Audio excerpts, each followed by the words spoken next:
Halo teman-teman, kembali lagi di channel kami. Kali ini keluarga Upin dan Ipin sedang mencari roti ajaib di minimarket.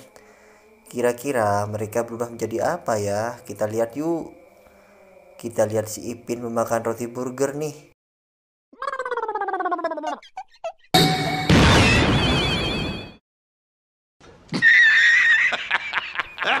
Wah, si Ipin berubah menjadi hewan ayam, teman.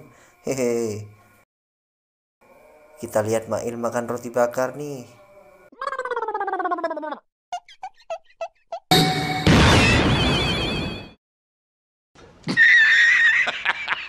Wah, si Mail juga berubah hewan bunglon, teman.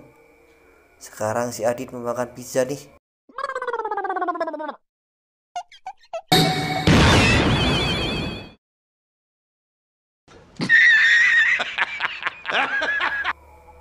Hihi, si Adit berubah hewan sapi, teman. Lucu nih. Si Ehsan memakan roti gulung.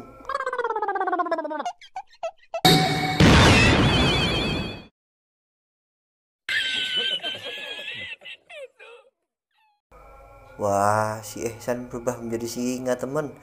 Menakutkan sekali ya. Terakhir nih si Bang Sopo.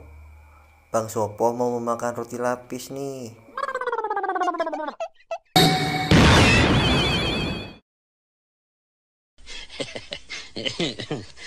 Wah, Bang Sopo berubah jadi dinosaurus, teman. Langka banget nih. Baiklah teman, mereka sudah memakan roti ajaibnya. Terima kasih ya sudah membantu. Jangan lupa like dan subscribe channel ini. Terima kasih.